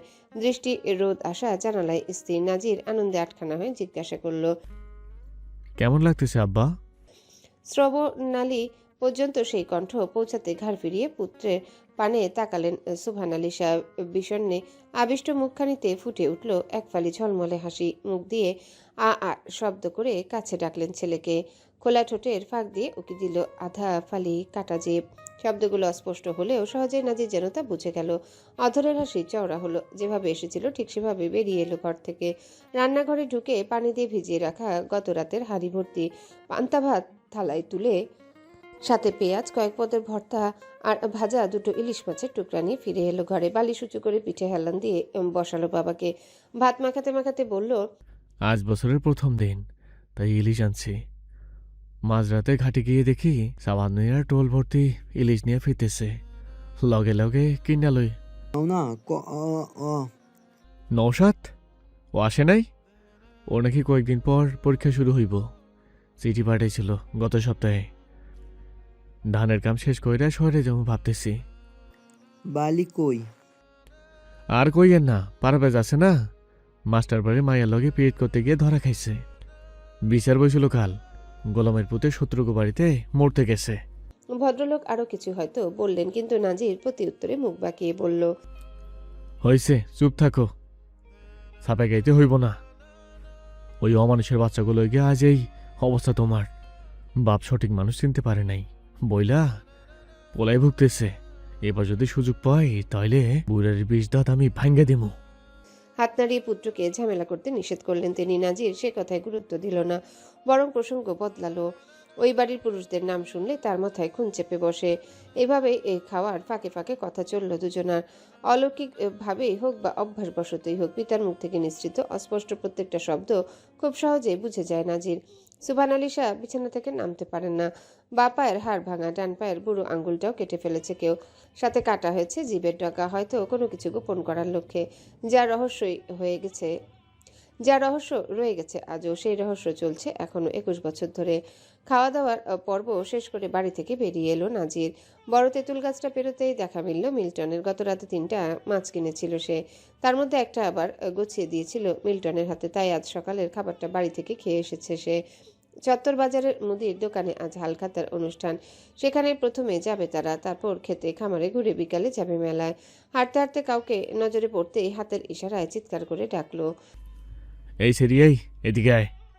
বাচ্চা মেয়েটি এগিয়ে এলো, চোখে মুখে তার আতঙ্ক। নাজির ভ্রু কুচকে ধমক দিয়ে বলল, কাল বিকেলে তুই আমার লইয়া মস্কার করছিলে না? মেয়েটি দুদিকে মাথা নাড়ালো। মিল্টনও এবার ধমক দিল, তুই সুজনের মাইয়া সুজাতা না?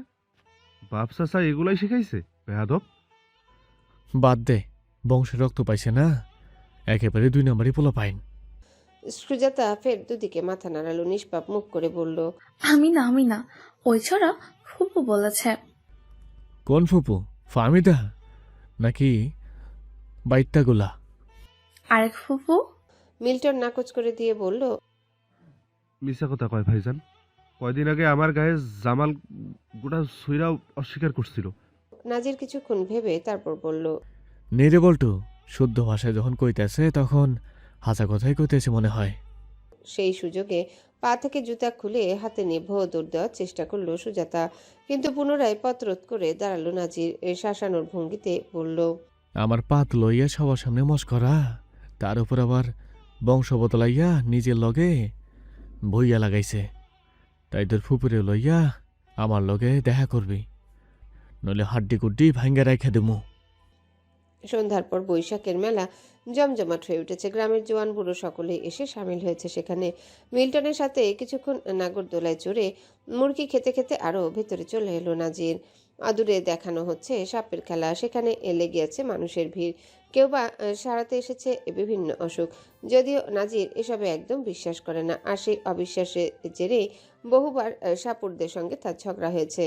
সাথে মাথা পেতে নিয়েছে অভিশাপের পাহাড়। সেদিকে এগিয়ে গিয়ে ভিড় ঠেলে উকি দিল সে। ঝোলার ভেতর থেকে বিশাল এক সাপ বের করে খেলা দেখাচ্ছে সাপুরে। বাকিরা উৎসুক দৃষ্টিতে তা দেখছে আর হাততালি দিচ্ছে। হঠাৎ সুজনকে নজরে পড়তে চোখ মুখ কুঁচকে নিল সে। ললাটের ভাঁজে জমল বিরক্তি। সুজনার গম্ভীর দৃষ্টিও তার পানে স্থির। পাশে দাঁড়িয়ে আছে মাসুম আর তালেব। এতে যেন আরও চটে গেল নাজিরের মস্তিষ্ক।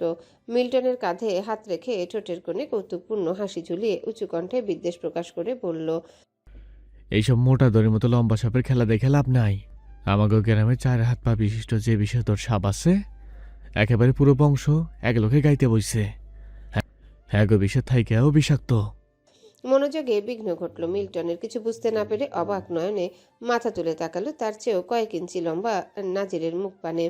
নাজির তার কৌতূহলী দৃষ্টি দেখে ইশারায় সুজনকে দেখালো, যা দৃষ্টি এড়ালো না সুজনেরও। রাগে ফুঁসে উঠল সে, তবে কিছু বলার সুযোগ পেল না। তার পূর্বেই ভিড় থেকে হারিয়ে গেল ছেলে দুটো।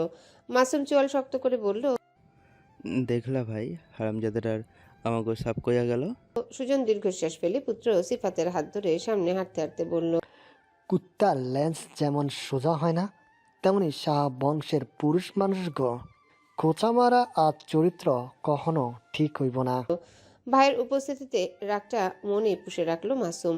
সুজাতা কোত্থেকে যেন ছুটে এলো তাদের দিকে। বাপ চাচার কাছে আবদার করলো, ফুপুর টাকা দিতে বলেছে বাবা, বায়োস্কোপ দেখবো। তার হাতের ইশারার সামনে তাকালো দুই ভাই। অদূরে অল্প বয়সী ছেলেমেয়েরা ভিড় জমিয়েছে বায়োস্কোপের সামনে। ভালো করে নজর ঘোরাতে দৃষ্টিগোচর হলো ছোট বোন দুটোকে। সেদিকেই এগিয়ে গেল তিনজন। গত রাতেই মামাতো ভাইয়ের সঙ্গে নানা বাড়ি থেকে ফিরেছে সবার ছোটজন, কয়েকদিন এখানে থাকবে। তাদের জন্যই তো সব কাজ ফেলে ভাইয়েরা এসেছে মেলায় ঘুরতে। রাত্রির দ্বিতীয় প্রহর। মেলা থেকে বেরিয়ে ভাতের হোটেলে পেট পুরে খেয়ে রাস্তা থেকে ধানের জমিতে নেমে পড়ল নাজির। হাতের ব্যাগটা মিল্টনের হাতে গুছিয়ে দিয়ে পরনের প্যান্ট হাঁটু পর্যন্ত ভাঁজ করতে করতে বলল, এই ব্যাগটা আমার আব্বার ঘরের বিছানা রাইখা সোজা বাড়ির পথ ধরবি। আপনি কই যাইবেন? বহুদিন সামান মেয়ে টলারে কইরা মাছ ধরতে যাই না, আজ একটু ঘুরে আসি। আমিও আসি। না, বাড়িতে যা, ঘরে ধান সিদ্ধ করতে হইব। মিল্টনের মুখখানায় মলিনতা ভর করলো। মুখ ভার করে মেনে নিল আদেশ। নাজির তা দেখলো, গম্ভীর মুখে বলল, ধানের কাম শেষ হোক, বর্ষাটা আইজা দে, তারপর দুইজন মিল্লা সারা রাত খালে বেলে মাছ ধরমু। এখন বাড়ির যা। নাজিরের সামনে মিল্টনের রাগ হাওয়ায় মিঠাইয়ের মতো হুট করে ফুলে ফেপে উঠলেও অল্পতেই গলে যায়। এবারেও গলে গেল। হাসুজ্জ্বল মুখে বিদায় জানিয়ে বাঁধানো সড়ক ধরেই হাঁটা ধরল বাড়ির পথে। তবে আজ নাজির বাড়ি ফিরবে বলে মনে হয় না। সুবহান আলী শাহর সঙ্গে মিল্টনের ভীষণ ভাব। নাজির বাড়িতে না থাকলে মাঝে মধ্যে রাতটা ওখানেই সে কাটায়। রাতভর গল্প করে। চারিদিকে ঘুটঘুটে অন্ধকার, নিস্তব্ধ পরিবেশে শোনা যাচ্ছে শুধু ঝিঝি পোকার ডাক। 8টা 8:30 মানে গ্রামে গভীর রাত। শুনশান ঘাটে দাঁড়িয়ে আছে সামাদ মিয়ার ট্রলার। বাঁশের ডগায় জ্বলন্ত হারিকেনের আলোয় জাল দিয়ে জেলেদের ট্রলারে ওঠা দৃশ্য সুস্পষ্ট। প্রয়োজনীয় সবকিছু গুছিয়ে ট্রলার ছাড়ার অভিমুখে হন্তদন্ত হয়ে উঠে পড়ল নাজির। গিয়ে বসলো খোলা আকাশের নিচে হাতলের পাশ ঘেঁষে পেতে রাখা ছোট্ট চৌকিতে। হঠাৎ তাকে দেখে সামাদ মিয়া চক্ষু চরক গাছ সাথে বেশ অবাকই হলেন বোধহয়। পানের পিক পানিতে ফেলে বললেন, আরে নাজির সাহজে ভুল দেখতেছি না তো? নাজির 2 আঙ্গুলের সাহায্যে ঘাড় চুলকায়। কপালে এসে বিরক্ত করা চুলগুলোকে ঠেলে দেয় পেছনে। হেসে বলে, চোখে ছানি পড়েছে, ভুল দেখতেছেন ভাই। তা কি মনে কইরাজ এই পথে? এমনি আইলাম, ভাল লাগে না। কেমনে ভাল লাগবো? বিয়ার বয়স হইছে যে। আরে বিয়া কর, ঘরে সুন্দর একটা বউ তোল। মাইয়া পামু কই, খুঁজা দেন। নাজির সাহর লাইগা মাইয়া মানুর অভাব পড়ল রে।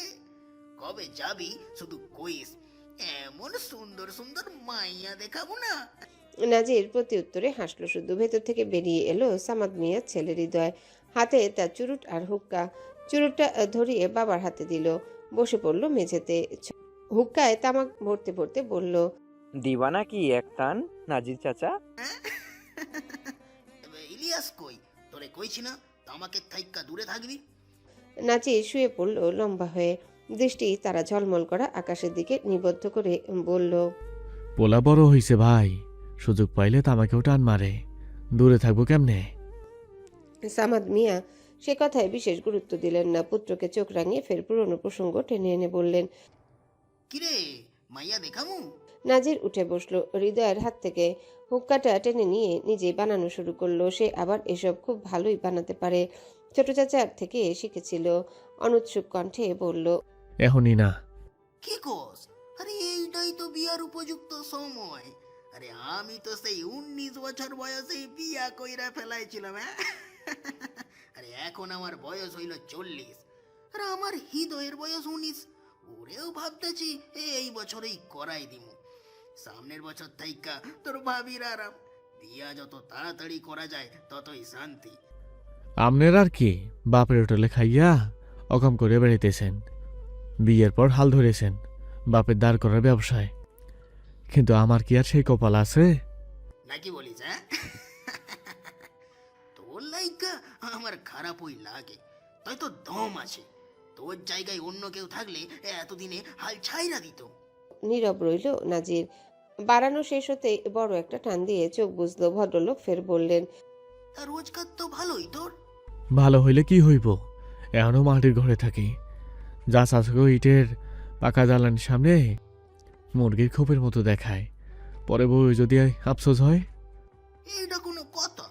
দেখা লাগলে আমারে কইবি, আমি আছি না। কত যে আছে তা জানা আছে, করা শুধু টাকা লাগান, কোনো প্রয়োজন নাই, নিজের পয়সায় ঘর কর্ম। হাসলেন সামাদ মিয়া। চুরুটে শেষ টান দিয়ে ধোঁয়া উড়িয়ে দিলেন বাতাসে। ওপাশ থেকে ভেসে এলো জেলেদের হই হই কলরব। আওয়াজ হলো নদীর অবাধ্য পানির ঢেউয়ের। গলা উঁচিয়ে জিজ্ঞাসা করলেন, মাছ উঠছে রে জাকির? হ ভাইজান আছে। কি মাছ? 5 মিশালি ছোট ছোট মাছ বেশি, সাথে 1 হাত লম্বা 3টা শৈল মাছও আছে। সামাদ মিয়ার চোখে মুখে তীব্র অসন্তোষ প্রকাশ পেল। পুত্রকে আরেকটা চুরুট ধরানোর নির্দেশ দিয়ে নাজিরের উদ্দেশ্যে বললেন, বুঝলি নাজির, বর্ষা ছাড়া মাছ ব্যবসায় লাভ নাই। তাহলে ট্রলার নিয়ে বাইর হন কেন? ব্যবসা বাণিজ্যের তো অভাব নাই। প্রসঙ্গ বদলে ফেললেন তিনি। প্রশ্ন ছুড়লেন, তা তোর কথা কয় মন ধান হয়েছে? আল্লাহর রহমতে ভালোই হয়েছে। আমার কাছে 5-6 মন বেচা দে, যত দাম তার থাইকা না হয় বেশিই দিলাম। এইবার আর ধান বেচবো না, ধান বিক্রিতে বহুত লস হইয়া যায়। তাহলে কি করবি? এমনি আর কতদিন ব্যবসা করবো? কয়েকদিন আগে ধানের মিল খুলছে। ভালা কাম করছস, ডিলার পাইছস? না পাইলে কইস আমারে।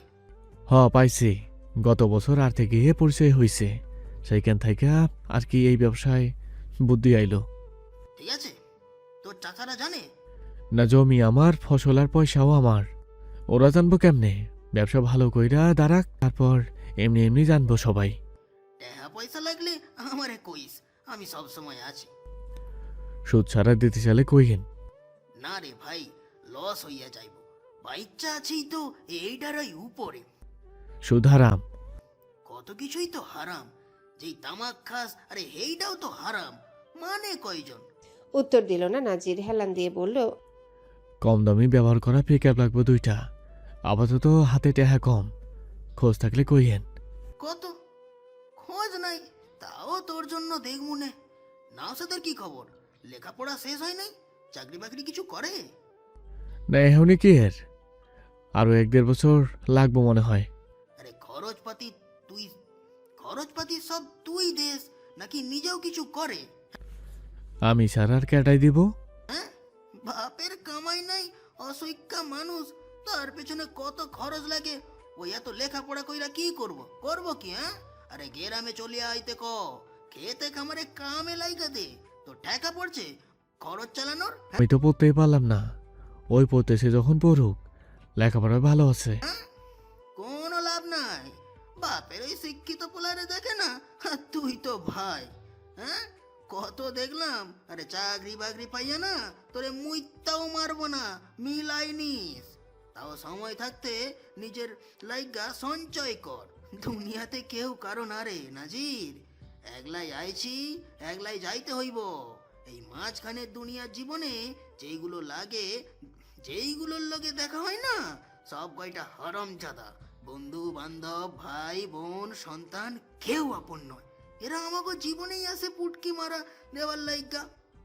বড় করার দায়িত্ব করছ, আরে এবার তারে বল নিজের রাস্তা নিজেই দেখা নিত। নাজির নীরব শ্রোতার মতো সেসব শুধু শুনল। গত কয়েক বছর ধরে এসব শুনতে শুনতে সে অভ্যস্ত হয়ে গিয়েছে, তাই এখন আর তার মস্তিষ্কে কথাগুলো প্রভাব ফেলতে পারে না। হঠাৎ করে আকাশটা গর্জে উঠল। ওপাশ থেকে ভেসে এলো জেলেদের আহাজারি। আকাশ ফুঁড়ে ঝুমঝুম বৃষ্টি নামার জন্য দোয়া চেয়ে হাত তুলল রবের নিকট। বৈশাখে গ্রামের মানুষের ব্যস্ততা থাকে একটু বেশি, বিশেষ করে যাদের ধানের জমি আছে। তাদের ব্যস্ততা আকাশচুম্বী। কাকডাকা ভোরে দৈত্যের মুখের মতো বিশাল আকৃতির 8টি চুলায় ধান ভর্তি হাঁড়ি চেপেছে। পরপর 4 বার সেসব ধান সিদ্ধ করতে করতে বেলা বেড়ে ধরণীতে বেড়েছে রোদের উত্তাপ। রাতে আকাশ গর্জে উঠলেও বৃষ্টি আর নামেনি। পানির অভাবে গাছগাছালি কেমন যেন ঝিমিয়ে পড়েছে। রাতটা সামাদ মিয়ার ট্রলারে কাটিয়ে কাকডাকা ভোরে গ্রামে ফিরে এসেছে নাজির। তবে বাড়িতে এখনও সে যায়নি। বাজারে নাস্তা সেরে ডিপকল থেকে পানি তুলে সোজা চলে এসেছে তার সবজি চাষের জমিতে। কিন্তু সামনে এগোতে গিয়েও এগুলো না, আচমকা থেমে দাঁড়ালো পথিমধ্যে। দৃষ্টিগোচর হলো অদূরে ক্ষেত থেকে বেগুন তোলা একটি মেয়েকে। নাজির কিছুক্ষণ তাকিয়ে থাকে সেদিকে, তারপর দ্রুত গতিতে এগিয়ে এসে দাঁড়ায় পাশে। কিন্তু মেয়েটি যেন তার উপস্থিতি টের পেল না। পরনে চাপা সালোয়ার কামিজ, মাথায় ওড়না, মাটি মাখা হাতে সে তুলে যাচ্ছে একের পর এক কালো কুচকুচে বেগুন। নাজিরের স্বাভাবিক মুখখানা হঠাৎ করে কঠিন হয়ে উঠল। ভ্রু কুচকে রাগত স্বরে ধমক দিয়ে বলল, এই সেরি, এই বেগুন তুলুস কেন? দিন দুপুরে আমার খেতে চুরি? বল্টু, ওই বল্টু, আমার বেতের লাঠিটা নিয়ে আয় তো। মিল্টন আশেপাশে কোথাও নেই, তবুও ভয় দেখানোর জন্য হয়তো তাকে ডাকলো নাজির। মেয়েটা ধীরে মাথা তুলে একবার তাকালো নাজিরের দিকে, তারপর চোখ নামিয়ে নিল। কাজ জারি রেখে বিব্রত কণ্ঠে বলল, চুরি? আমি? কই না তো। নিজেদের জমিতে আবার চুরি করে কি করে? নাজির এক মুহূর্তের জন্য থমকে গেল, ব্যবহার বদলে অবাক হয়ে বলল।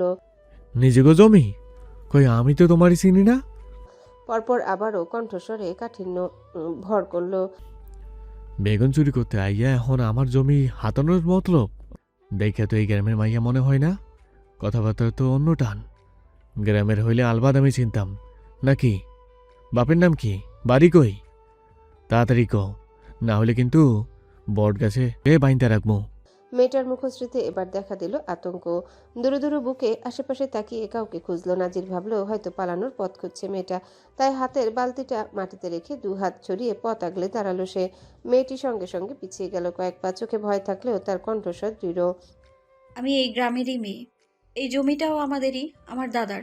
নাম কি দাদার? কিন্তু উত্তর দেওয়ার সুযোগ পেল না সে। পেছন থেকে চেঁচিয়ে ডেকে উঠল কেউ। এই মিছরি, এইখানে কি করস? চইলাই এইদিকে। সে কণ্ঠস্বরে নাজিরও পিছু ফিরে তাকালো, দেখলো মাসুম দাঁড়িয়ে। এবার কিছুটা হলেও ব্যাপারটা আন্দাজ করতে পারলো নাজির। হালকা অবহেলায় বলল, ও একবারের নাতনি। মেয়েটা যাওয়ার জন্য পা বাড়াতে হঠাৎ তার হাত থেকে একটা বেগুন টেনে ধরলো নাজির। মাসুমের মতোই গলা চড়িয়ে বলল। এইটা আবার কোন পক্ষের, কার মাইয়া? উত্তর দিতে ইচ্ছে করলো না মাসুমের, তবুও বলল, আমার বইন।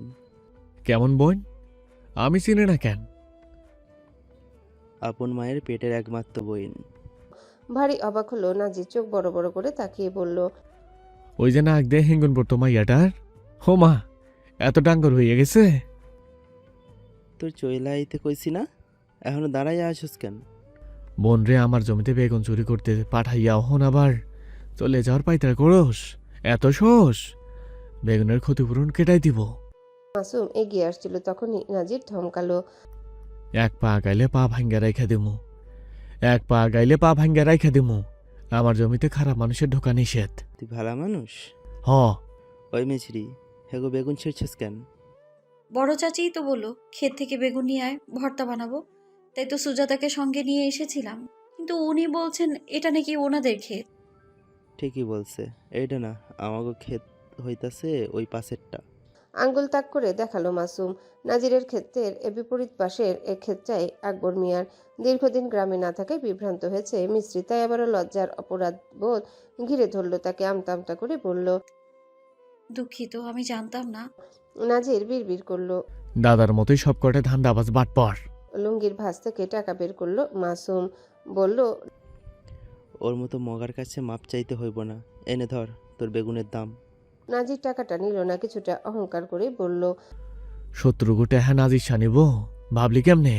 বলেই হাত থেকে রেখে দিল সব কয়টা বেগুন। বলতে গেলে এক প্রকার কেড়ে নিল সেগুলো। একপাশে ঘাসের উপর রেখে বালতি নিয়ে খেতে পানি দিতে দিতে গম্ভীর কণ্ঠে বলল, নিয়ে সামনে থেকে দূর হ। মিস্ত্রি মাঝখানে বিপাকে পড়ল। ফেলফেল নয়নে অপরিচিত লোকটার দিকে এক পলক তাকিয়ে দৃষ্টি সরিয়ে স্থির করলো বড় ভাইয়ের মুখ পানে। মাসুম অযথা তর্ক বা ঝামেলায় জড়াতে চাইল না, তাই ইশারায় চলে আসতে বলল। নিজেদের ক্ষেত থেকে বেগুন তুলতে গিয়ে দেখা পেয়ে গেল সুজাতার। মেয়েটা আইসক্রিম খেতে খেতে অপর হাতে ধরা বাকি 3টা আইসক্রিম দেখে উচ্ছ্বসিত কণ্ঠে বলল। তখন আইসক্রিমের ঢাকনার শব্দ শুনে এসে ফুপুকে রেখে দৌড়েছিল, তাই কথাটাই খুশি হলো না মিস্ত্রি, বরং চোখ রাঙালো। বাড়িতে ফিরিয়ে যেন তুলকালাম কাণ্ড বাঁধাবে আজ। এই মেয়ের জন্যই তো অন্যের থেকে চোর অপবাদ শুনতে হয়েছে তাকে। না, মাঠ জুড়ে রোদ শুকাতে দেওয়া ধানগুলো আচমকায় ঝড়ো হাওয়ায় ছড়িয়ে ছিটে একাকার হয়ে উঠল। নীলিমা জুড়ে দেখা মিলল ধূসর বর্ণের মেঘদলের। সপ্তাহ জুড়ে চলমান তীব্র তাপদাহ বিলীন হয়ে হঠাৎ ধরণীতে ভূপাতিত হলো কালবৈশাখী ঝড়। তৎক্ষণাৎ হাতের কাজ ফেলে কর্তাদের সঙ্গে মাঠের ধান ঘরে তুলতে বাড়ির গৃহিণীরাও ছুটল। ভয়ঙ্কর শব্দে গর্জে উঠল আকাশ। কিছু কিছু জমিতে এখনও ধান কাটা বাকি। মজুরেরা দ্রুত হাত চালালো। রাস্তায় ফেলে দেওয়া খড়কুটো তুলে পুরুষেরা নেমে পড়ল মাচা তৈরির কাজে। তবে এত কিছুর মধ্যেও অল্প বয়সী ছেলে মেয়েদের যেন তাতে কিছুই আসে যায় না। তাদের লোভাতুর দৃষ্টি শুধু গাছ ভর্তি কাঁচা আমের উপর। বাতাসের তোড়ে মাটিতে পড়লেই যেন শিকারী পাখির মতো লুফে নেবে তা। নাজিসা বসে আছে বটগাছের নিচে। হাতে ধরা পুরনো আমলে রেডিও থেকে ভেসে আসছে ঝড়ের পূর্বাভাস। খবরের মাঝখানে ঝট করে রেডিওর শব্দ থেমে গেল। ব্যাটারি শেষ নাকি বাতাসে বেতার তরঙ্গ উধাও বোঝা গেল না, কিন্তু তাতে নাজিরের ভাবনার রেশ কাটল না। মহুয়ার গানের এক চিলতে সুর মস্তিষ্ক জুড়ে ভাসতে লাগলো। ধীরে ধীরে ঠোঁটের ডগায় উঠে এলো সেই গান। পুবেতে বন্দনা করলাম, পুবের ভানুস্বর। ফোঁটা 2 ফোঁটা করে বৃষ্টি পড়ছে এখন। দূরের কোনো গৃহস্থালী বাড়ি থেকে ভেসে আসছে হাঁসের প্যাক প্যাক শব্দ। আকাশের গর্জনে তালে তালে গর্জে উঠছে গোয়ালের গরুও। হাম্বা হাম্বা শব্দে চট করে উঠে দাঁড়ালো নাজির। দুধ দোয়াতে আজ ভুলে গিয়েছে বেচারা। তখনই পথে দেখা হলো সেলিম মোল্লার সঙ্গে। বয়স্ক দেহের চামড়া ভেদ করে হাড়গোড় যেন বেরিয়ে আসতে চাইছে। হন্তদন্ত পা ফেলে যেতে যেতে বলল, ধানের কাম কত দূর নাজির? এত শান্ত হইয়া ঘুইরা বেড়াইতেছস কেমনে? পুরোপুরি শেষ হয় নাই। প্রথম দফা শেষ কইরা দ্বিতীয় দফা আজ সকালে কাটা শেষ করছি। এর মধ্যেই ঝড় তুফান শুরু। আর আমারটা কাইলাকা সিদ্ধ করছি মাত্র, পুরোপুরি শুকায়নি। কি করি কত? আর 2 দিন রোদে দিলেই হইতো। সেই আশা ভুলে যান চাচা। খবরে শুনলাম নতুন ঘূর্ণিঝড় আইতেছে। এমন তুফান আগামী কয়েকদিন চলতেই থাকবো। চিন্তার রেখা ফুটে উঠল সেলিম মোল্লার মুখমণ্ডলে। ওনার সঙ্গে কথা শেষ করে নিজের পথ ধরল নাজির। বাড়ি ফেরার ভীষণ তারা। মধ্যপাড়ার মাঠের পাশ ঘেঁষে ডালপালা ছড়িয়ে দাঁড়িয়ে আছে একটি ছায়াঘেরা ফজলি আম গাছ। হাওয়ার ভারে ডাল থেকে ঝরে পড়া কাঁচা আমগুলো আগে কুড়িয়ে নিয়ে গেছে পাড়ার ছেলেমেয়েরা।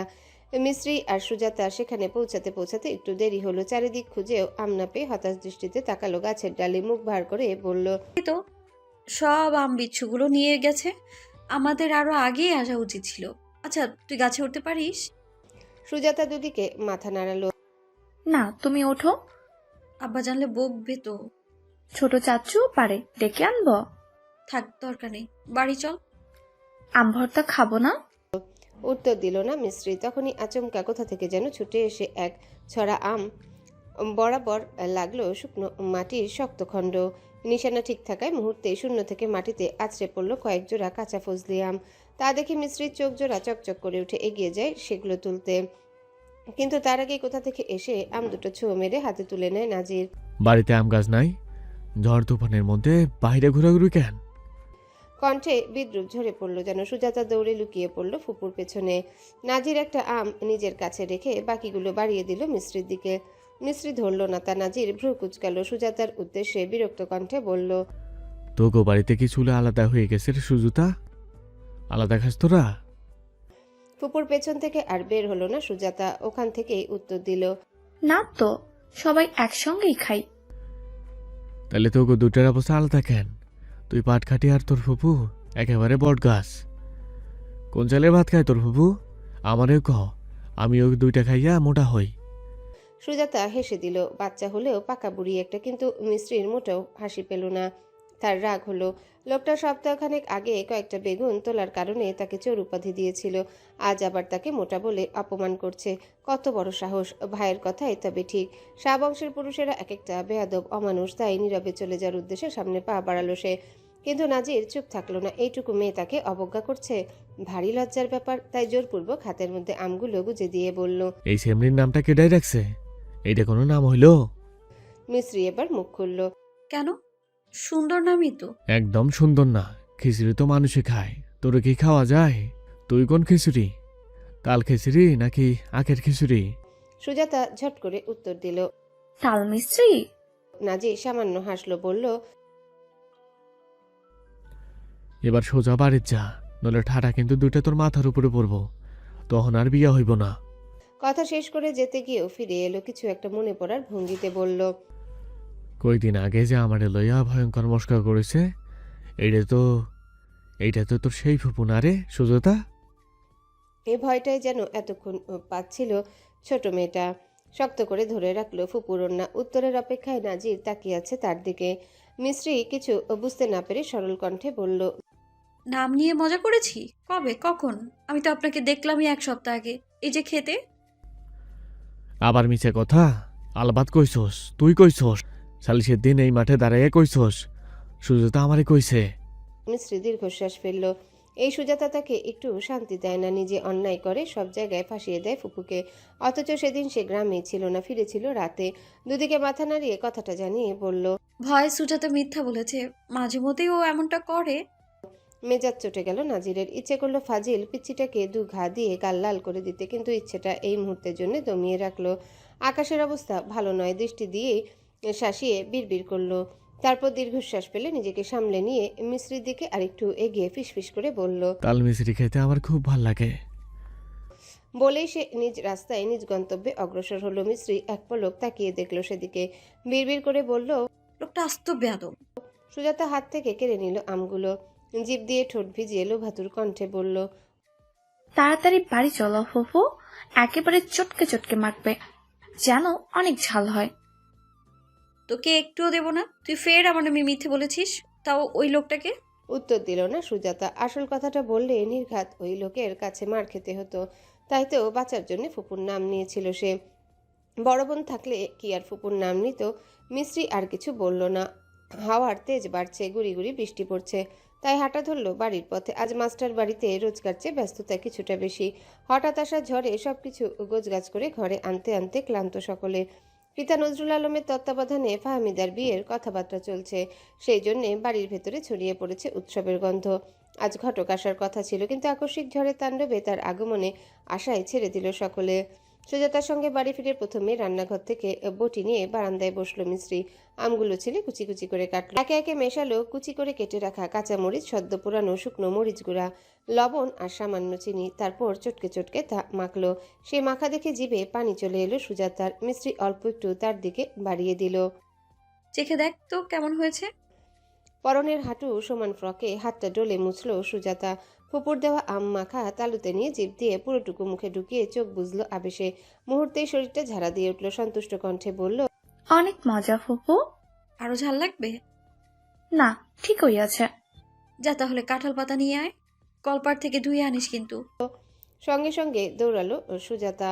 বাড়ির উঠোনের পাশে মোটা একটা কাঁঠাল গাছ তাদের। সেই কাঁঠাল গাছের নিচু ডাল থেকে বেশ কতক পাতা ছিঁড়ে কলপার থেকে ধুয়ে আনলো সে। পরের কাজটা করলো মিশ্রি দক্ষ হাতে। তা পেঁচিয়ে বাটির মতো তৈরি করে একে একে পরিমাপ করে বাড়লো আম মাখা। পরিবেশকের মতো সুজাতা ছুটে গিয়ে সবাইকে দিয়ে এলো সেই আম মাখা। প্রথমে নিজের মা জেসমিন, দাদি, ছোট দাদি, বাপের দাদি সহ বাকি ফুপু আর চাচিকে। মিশ্রি গিয়ে বসলো ফাহমিদার ঘরে। তার পিছু পিছু ছুটে এলো চাচাতো ভাই সুজনের ছেলে সিফাতো, যে সুজাতার ছোট। সদ্য ঘুম থেকে উঠেছে বোধহয়। ফোলা ফোলা চোখে তাকিয়ে হাত বাড়িয়ে বলল, মিশ্রি দিল না তার হাতে, আবার নাও করলো না। পাছে কান্না করলে। এই বিচ্ছুর কান্না থামানো ভীষণ কঠিন একটা কাজ। তবে ভর্তায় ঝাল হয়েছে যা এর পক্ষে সহ্য করা অসম্ভব। তাই ছোট একটা টুকরো শুধু জিভে ছোঁয়ালো। তাতেই চোখ মুখ কুচকে নিল সিফাত। আ উ করতে করতে বলল, আরো খাবি? উত্তর দিল না সে, বরং দৌড়ে বেরিয়ে গেল ঘর থেকে। ফাহমিদা শুধু সেসব চেয়ে চেয়ে দেখলো, কিন্তু কোনো প্রতিক্রিয়া করলো না। অন্য সময়ের মতো তার বিছানায় এসে খাওয়ার অপরাধে ধমকও দিল না। হাতের বাটিটা চাচাতো বোনের দিকে এগিয়ে দিল মিশ্রি। বলল, তোমাকে নাকি বিয়ে দিয়ে দেবে ছোট আপা। শুনেছি তোমার নাকি কারোর সঙ্গে প্রেম চলে, সেই ছেলে এ বাড়ি থেকে ধরাও খেয়েছে। তেতে উঠল ফাহমিদা। সরল মুখখানি থেকে উপচে পড়ছে রাগ। মিশ্রি ভয় পেল না, নিজের মতো ভর্তা খেতে খেতে বলল, সে আবার কে? আমি কি চিনি? পাশের বাড়ির মানিক চাচার মা আমাদের দাদির সঙ্গে গল্প করছিল, তখনই তো শুনেছি আমি। কিছুটা শান্ত হলো ফাহমিদা। নীরবতা পালন করলো বেশ কিছুক্ষণ। তারপর সজাগ কণ্ঠে বলল, শাহ বংশের লগে আমাকে বাপ দাদার বহু বছরের শত্রুতা, তাই সত্য জানতে পারলে হয়তো আপাই আমারে মাইরাই ফেলবো, কুরুক্ষেত্র বাঁধাইয়া যাইব, কেউ মানব না। তাহলে কি ঘটনা সত্য? আংশিক সত্য। পারভেজ বহুদিন ধইরা আমার পিছনে পইরা আসিল। ওর পাগলামিতে একসময় আমিও সারাতি। সেদিন রাতেও আমার সাথে। থেমে গেল ফাহমিদা। মিশ্রি মনোযোগ দিয়ে তা শুনল। তবে কতটুকু বুঝলো কে জানে। এসব বিষয়ে সে অনভিজ্ঞ বললেই চলে। সদ্য কৈশোরে পা দিয়েছে। আধবেলা তো বাচ্চাদের সঙ্গে খেলতে খেলতে তার যায়, বাকি সময়টুকু যায় লেখাপড়ায়। তো বসে বলল, তাহলে কি করবে এখন? ঘটকের নিয়ে আসা পাত্রকে বিয়ে করে নেবে? তাছাড়া আর উপায় কি? থাক, দুঃখ পেও না। শোন মিস্ত্রি, এই কথা কারো কানে যাতে না যাই, কি কইলাম বুঝছোস? সুজাতা দৌড়ে এলো ঘরে। বাটির তলায় অবশিষ্ট 2 টুকরো আম, আরেক টুকরো ঝোল দেখে অবাক হয়ে বলল, তুমি সব খেয়ে নিলে ফুপু? তাহলে আমি কি খাবো এখন? তোকে না দিয়ে এলাম? ওইটুকুন তুমি বেশি খেয়েছ। তো বানিয়েছে কে? যে বানায় সেই তো বেশি খায়। তুই ছোট, তুই কম খাবি। ঠোঁট উল্টালো সুজাতা। ভ্যা ভ্যা করে কেঁদে দেবে বলে নাক টেনে যেতে যেতে বলল। সুজাতা কাঁদতে কাঁদতে দৌড়ালো। এই জন্যই তুমি আলুর বস্তা সব একাই খেয়ে নাও। কি বলি? এত বড় কথা? আজ তোর একদিন কি আমার একদিন। মিশ্রি একটু বাটিটা বিছানায় ফেলে রেখে ভাতিজির পিছু পিছু ছুটল। তা দেখে দীর্ঘশ্বাস ফেলল ফাহমিদা। এরা আর এমুখ হবে বলে মনে হয় না। এই বাটি তাকেই সরাতে হবে। সন্ধ্যা পর্যন্ত তর্জন গর্জনের পর ঝুমঝুমিয়ে বৃষ্টি নামলো ধরণীতে। ভিজিয়ে দিতে লাগলো শুকনো খড়খড়ে জমিন। বিদ্যুৎ বিভ্রাট ঘটল তখনই। বাড়ির ছোট ছোট ছেলেমেয়েরা ঘর থেকে বেরিয়ে এসে পাকা বারান্দায় মাদুর বিছিয়ে বসলো। দাদি সৈদুন নেসা বসেছেন তাদের থেকে কিছুটা দূরে একটা কাঠের কেদারায়। স্বামী আর পুত্ররা যে যার ঘরে শুয়ে আছে। তারা আর বের হলো না। বৃষ্টির মধ্যে জম্পেশ একটা ঘুম দেওয়া যাবে। এই বৃষ্টির মধ্যে দূর থেকে ভেসে আসছে পাখির কুকু ডাক। তালেবের স্ত্রী পলি জিজ্ঞাসা করলো, এইটা কোন পাখির ডাক দাদি? হ্যালো বন্ধুরা, পরবর্তী পার্ট খুব তাড়াতাড়ি আসবে, তো সবাই অপেক্ষায় থাকো। আর চ্যানেলটি যারা এখনো সাবস্ক্রাইব করোনি তারা পরবর্তী পার্ট দেখার জন্য চ্যানেলটি সাবস্ক্রাইব করে রেখো। ধন্যবাদ সবাইকে, আমাদের সাথেই থেকো।